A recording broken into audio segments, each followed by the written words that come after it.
எல்லோருக்கும் என் அன்பான வணக்கம்.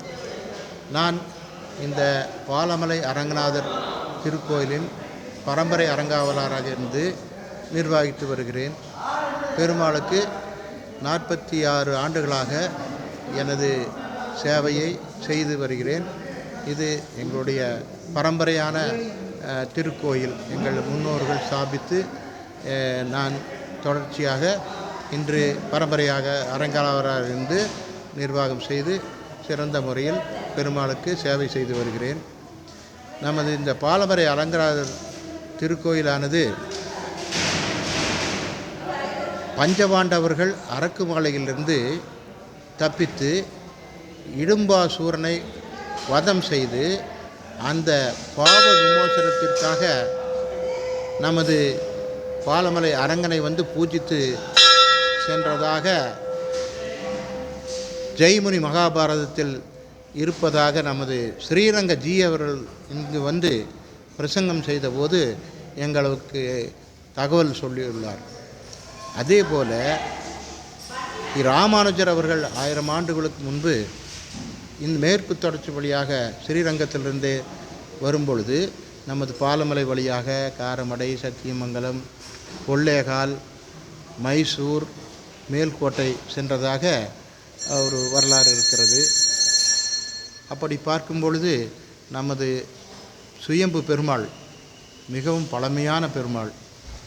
ஆனால் அவர் வந்து மனிதர்களுக்கு காட்சி கொடுத்தது ஒரு 250 வருடங்களுக்கு முன்பு.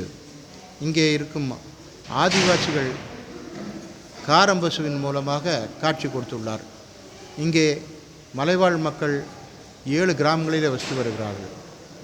அவர்களுடைய காரம்பசு தினமும் மேய்ச்சல் செய்து மறுபடியும் திரும்பி வரும்போது பால் இல்லாமல் வந்து கொண்டிருக்கிறது. இது ஏன் இந்த மாடு மட்டும் பால் இல்லாமல் வருகிறது என்று பின்தொடர்ந்து சென்று பார்த்தபோது காரம்பதற்குள் சென்று சுயம்பு மேல் தானாக பால் சொந்து கொண்டிருக்கிறது. இதை பார்த்து அசந்து விட்டார்கள். அப்போது அசரீரியாக பெருமாள், நான் இங்கு எழுந்தள்ளியிருக்கேன், நீங்கள் எங்களுக்கு பால் பூஜை நைவேத்தியம் செய்து வரும் பட்சத்தில் உங்களுக்கு வேண்டிய வரம் கிடைக்கும் என்று அவர் அசரீரியாக சொல்ல, அவர்கள் கீழே வந்து எங்களது முன்னோர்களிடம் சொல்லியிருக்கிறார்கள்.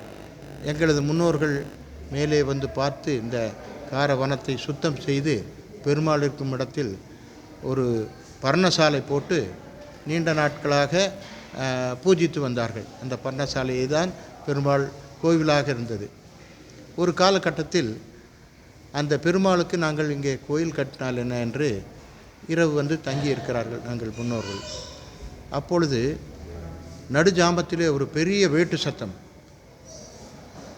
பெருமாள் வந்து அசரீரியாக, நீங்கள் எனக்கு கோயில் கட்ட வேண்டும் என்று ஆசைப்படுகிறீர்கள், உங்களுக்கு வேண்டிய கல் வந்து ஈசான மூலையில் சென்று பாருங்கள், 1 ஃபர்லாங் தூரத்திலே உங்களுக்கு வேண்டிய கல் கிடைக்கும். அதே மாதிரி வாயு மூலையில் நான் சொல்லும் அடையாளத்தை தோண்டி பார்த்தேன்.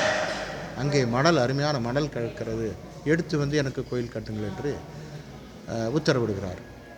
அதிகாலை எழுந்து சென்று போய் பார்த்தபோது கல் அங்கே பாலமாக பாறை வெடித்து இருந்திருக்கிறது.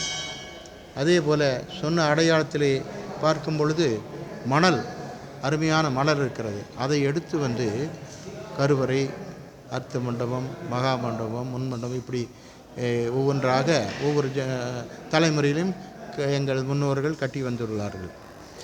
அதற்கு பின்பு கடந்த 46 ஆண்டுகளாக நான் எனது இந்த பரம்பரை அரங்காவலர் பொறுப்பில் ஏற்று பல திருப்பணிகள் செய்து 3 கும்பாபிஷேகம், 2000 ஒரு சிறிய கும்பாபிஷேகம், 2002 ராஜகோபுரம் கட்டி எல்லா கோபுரங்களையும் புதுப்பித்து 2வது கும்பாபிஷேகத்தை செய்தோம்.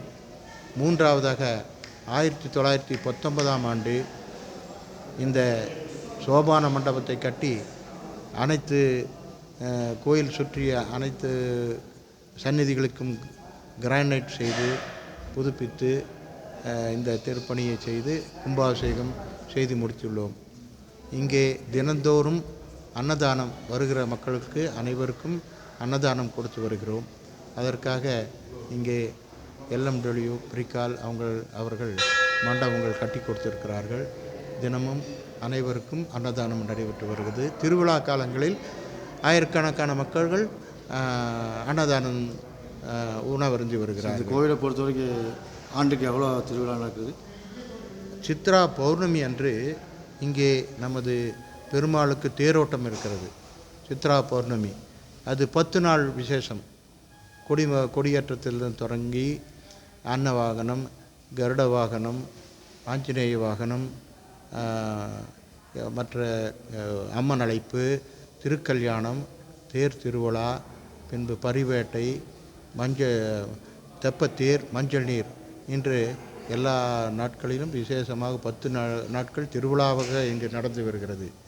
இதிலே இங்கு இருக்கும் ஆதிவாசிகளுக்கு ஒவ்வொருவருக்கும் அவங்களுக்கு ஒரு உரிமை இருக்கிறது. அவர்களுடைய வாரிசுகளான அனைவரும் வந்து இங்கே பங்கேற்று எல்லா விழாக்களையும் சிறப்பாக நடத்தி வருகிறார்கள். அதே போல் புரட்டாசி சனிக்கிழமை 5 சனிக்கிழமையும் ஒவ்வொரு ஊர் ஆதிவாசிகளுக்கும் பொறுப்பேற்று அவங்க சீர் கொண்டு வந்து பெருமாளுக்கு படைப்பார்கள். அதே வைகுண்ட ஏகாதேசி என்று மிக சிறப்பாக இங்கே திருவிழா நடைபெறுகிறது. ஆதிவாசி மக்களுக்கு முன்னுரிமை இருக்குது. ஆமாம், இங்கே ஆதிவாசிகள் மக்களுக்கு மிகவும் அவர்களுடைய வாரிசுகள் பொறுப்புகள் இருக்கிறது. அவங்கள் முன்னின்று எல்லா வேலைகளும் செய்வார்கள். அதே போல் ஒவ்வொரு பௌர்ணமி என்றும் அமாவாசை என்றும் இங்கு விசேஷமான நாட்கள் இருக்கிறது.